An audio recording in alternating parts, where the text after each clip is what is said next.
Good morning, everybody. Thank you very much for being here this morning. And first of all, I want to thank all of our friends, the Democrats in the Texas legislature, for doing the right thing, coming to Washington, D.C. to really shine light on what's a very glaring topic, a very important topic in our country, and that's the eroding of voting rights. Since 1965, since the Voting Rights Act was passed in the mid-60s, we have not seen this level of retrogression in the right to people to cast their votes since that time period. And people need to do something about it. And this group is here today exactly doing that. They're doing something about it. They're standing up and they're doing the right thing. Congressman Doggett and I are very happy to host them here at the Triangle today. The first person that you're going to hear from is Chris Turner, who's the chair of the House Democratic Caucus in Austin. He represents Tarrant County, but we're happy to have all of these courageous members here today. They made big sacrifices to be here today. These members all come from a variety of different districts. Some of them come from, in D.C., what we will call frontline districts. And they're making a sacrifice so all Americans, regardless of their race, their income, their party affiliation, will have equal access to the ballot. And that is what this is about. Before I turn it over to Chris, would like for Congressman Doggett to also have a few words, and then the next person you hear from after Lloyd will be Chris. We'll wrap this up at the end, but clearly they brought the Texas heat along with the Texas courage. We're glad all of you are out. We are here to honor them and their courage. Their focus not just on what's happening in Texas, but what is happening right over there in the United States Senate. It is a time for bold action, the same kind of bold action and courage we need in the United States Senate and from this administration that these Texas colleagues of ours are demonstrating by their action. Chris, we're so pleased you're here. Thank you for your leadership. Thank you. Thank you. Thank you. Thank you, Congressman Vesey, Congressman Doggett, and our entire Texas congressional delegation, all of whom just do such a fabulous job of representing the Lone Star State here in our nation's capital, fighting for the people of Texas every single day. We can't thank you enough, and thank you for hosting us here this morning. My name is Chris Turner. I am the chair of the Texas House Democratic Caucus. I'm a state representative from Grand Prairie, Texas, in the Dallas-Fort Worth region. As you just heard, more than 50 Democratic members of the Texas House have left Texas to stop Republicans from passing the latest iteration of their voter suppression legislation. And you're going to hear primarily from some of my colleagues today because we have so many strong voices in our caucus. We want to give them the opportunity to speak to the public. But just for everyone's awareness, procedurally how this works is there's 150 members of the Texas House. It takes 2/3 of the body present to constitute a quorum, so 100 members. And we vote in Texas, and we register our attendance by use of voting machines on our desks.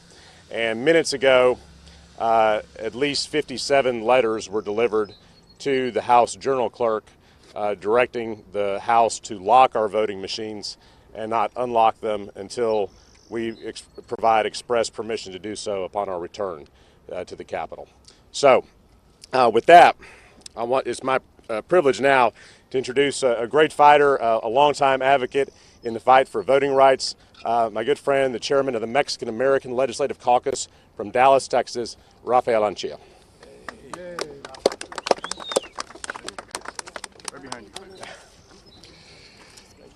Para los medios de comunicación de habla hispana, quiero proveer unas palabras en español al inicio para no solamente reiterar lo que dijo mi colega, el presidente del grupo de demócratas, Chris Turner.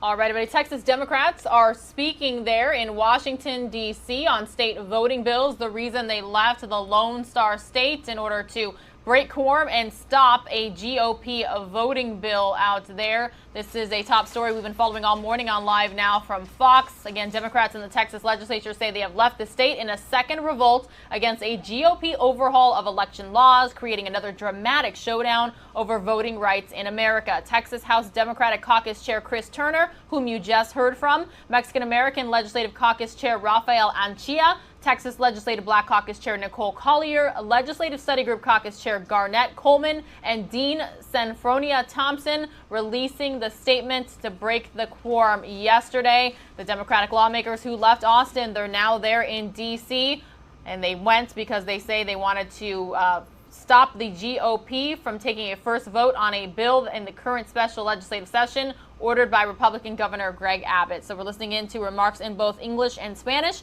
I am also keeping a very close eye on the situation unfolding in Baltimore County, Maryland. So again, we're listening in live, raw, unfiltered, while monitoring a lot of different top stories here for you. Antidemocrático. So I also speak English. And I will offer you a few words. As the chair of the Mexican-American Legislative Caucus, my name is Rafael Anchia. I represent Dallas, and I have the honor of representing the 40-plus members of the oldest and largest Latino Legislative Caucus in America, which is the Mexican-American Legislative Caucus. And you will see prominent members of our caucus standing with me today who have fought for voting rights over the decades. I just want to offer that at the outset of this legislative session, the process was poisoned. And it was poisoned by a governor who defunded the legislative branch in violation of both our state constitution, which has very specific language about separation of powers, and also what has been developed under the jurisprudence of our U.S. Constitution. When you start the process in such a coercive way, when you say, I am going to be the absolute ruler of the state of Texas and defund the legislative branch, you have poisoned the entire process. And we, as Democrats, we were united. We said we are going to kill any undemocratic efforts in the state legislature. And if that meant leaving the state, we were going to do it. Now, you have probably looked long and hard at the legislation that has been offered just in recent times. Legislation that would make it harder for Texans to exercise their freedom of vote and their right to vote.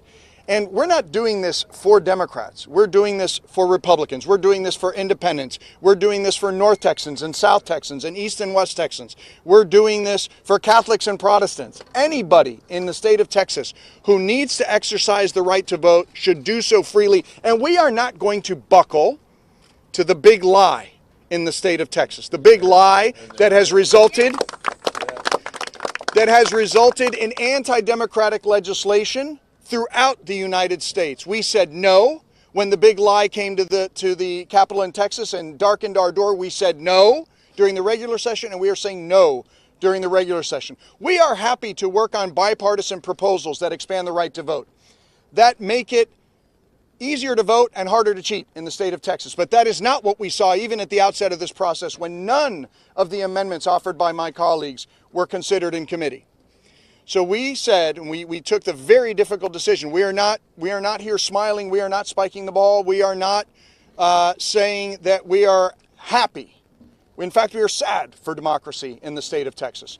And we took a solemn oath to protect the Constitution of the United States and to protect the Constitution of the state of Texas. And that is why we stand united before you here today in preserving not only the democracy in Texas, but the democracy of the United States. Thank you for your time. Hear, hear. And next, I'd like to, if she has arrived, call up the chair, or the vice chair rather, of the House Democratic Caucus, Tony Rose. And in her absence, I would then like to call Representative Retta Bowers, my colleague from Dallas County. Welcome. Thank you, Chairman Anchia. And thank you for being here today. I used to live here in Washington, and I worked like you for the press, for PBS and WETA, and it is a proud, pleasing moment to be back here with my colleagues as a member of the Texas House. We are here in D.C., our nation's capital, because we want to protect the civil right to vote for millions of Texans. We were quite literally forced to move and leave the state of Texas. We also know that we are living right now on borrowed time in Texas. And we can't stay here indefinitely to run out the clock, to stop Republican anti-voter bills. That's why we need Congress to act now and pass the For the People Act. Texas Democrats will use everything in our power to fight back, but we need Congress to act now. And at this time, I'm going to call up, she's here. She's on. Oh, yeah, I'll take it. Chairman Turner. Thank you. Thank you, Representative Bowers, on behalf of the Texas Legislative Black Caucus and Chairman Anchia, on behalf of the Mexican American Legislative Caucus. Let me now hand it back over to our congressional leaders, Congressman Vesey and Congressman Doggett. Tony's coming. She's coming. She's coming. Actually, Tony's coming. She's walking up. Yeah. Okay. Wait. I know everyone familiar with Capitol Hill knows there's security protocols, so we had a couple members get hung up, but Representative Tony Rose is approaching. Tony is a representative from Dallas. She serves as the first vice chair of the House Democratic Caucus, and she's our dear friend and a leader in our caucus, and I invite her up to speak here. Representative Tony Rose.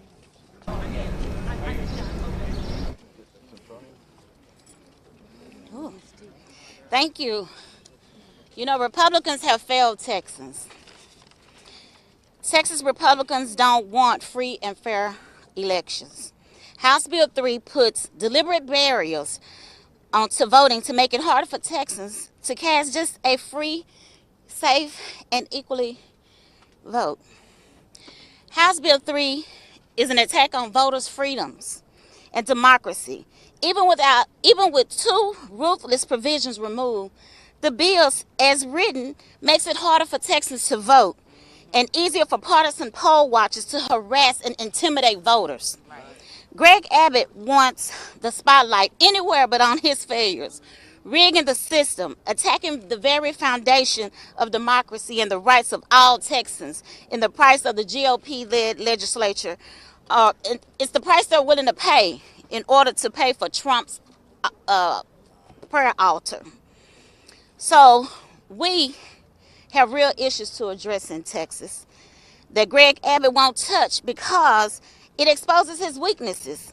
He has done nothing to protect the electric grid, even after 700 people died due to his negligence during the recent winter storms. But Democrats, we stand ready at all times to work on real issues. Right. Thank you.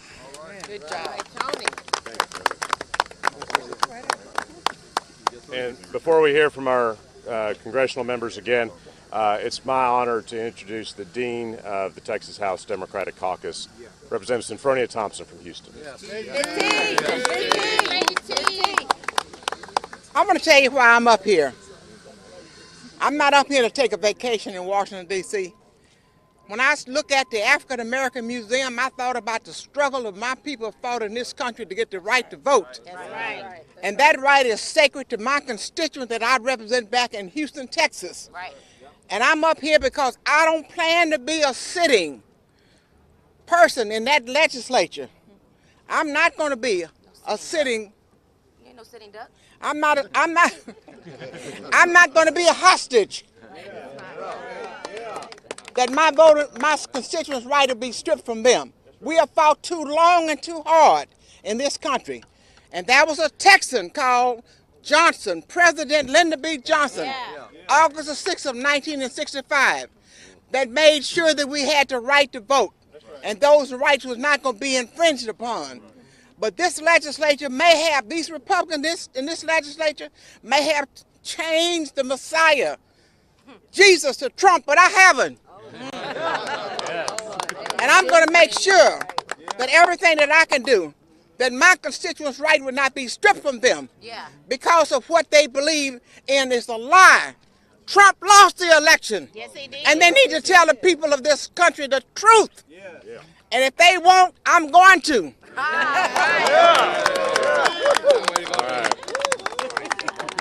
So let me hand it back to our members of Congress with the caveat that's going to be a difficult act to follow, with all due respect to Congressman Vesey and Congressman Doggett. Chris, thank you very much. Ms. Thompson, thank you very much. And, you know, when I think about Ms. Thompson, she didn't really tell you her entire story. We served in the state legislature together. And when she was elected to the state legislature, it was really right after all of the civil rights bills in the 1960s were passed. Shortly thereafter, when state legislators still had to be elected county-wide, where we were just getting rid of poll taxes and the barriers that made it harder for people to vote. And it's a shame that today, in 2021, that we are revisiting the past. And that's exactly what we're doing. If they tell you otherwise and they're always, oh, that's nothing, anybody can do that, that's not that big of a deal, it is. And they wouldn't be doing this if they didn't think it would have a negative outcome on particularly brown and black voters in the state of Texas and in the other states that are doing similar style legislation. That's why, as a member of Congress, I founded the Congressional Voting Rights Caucus, because you could see these things for the last 10, 15, 20 years starting to rear its ugly head again. And, you know, with that, I want to be 100% clear. Now, not later, not sometime in the future, now, we need to pass the John Lewis Voting Rights Act. Yes. It needs to be signed into law, and we also need to pass H.R. 1. Our citizens can't wait any longer. And I want to echo what our majority whip here in the U.S. House, Jim Clyburn, talked about when he mentioned a carve-out for H.R. 4, the John Lewis Voting Rights Act. If Mitch McConnell did a carve-out for Amy Coney Barrett, then we ought to do a carve-out for the black and brown people that live in Texas and that live in Georgia, that live in Florida, that live in all these states that are trying to make it harder for our constituents to exercise their right to vote. We need to get this done today. Time is of the essence. We cannot wait. States are going to start to ramp up these efforts. Again, Texas has called Governor Abbott has called the legislature back into session to start working on these things. You're going to see the most racist redistricting that you've seen since the Voting Rights Act outlawed things like at-large districts. And we need something to help protect the brave men and women that you see standing behind me here today that are risking so much for voting rights in this country. And before I turn it over to Congressman Doggett, I just want Greg Abbott and the Republican leaders in Texas, Florida, Georgia, and anywhere else to know that we are not going to stop. We are always going to push back against these sort of bigoted, racist, Jim Crow 2.0 style voting laws whenever you decide to bring them up. Congressman Doggett. Thank you, Mark. Thank you, Chris, and all of you who have spoken. You know, most of the focus around here these days is about infrastructure. And it's right that we should focus on crumbling bridges. But today we're here about something much more important, and that is the infrastructure of democracy, about broken voting rights. These courageous colleagues chose not to be accomplices by sitting at their desk and being steamrollered in Austin. It took courage to do what they're doing.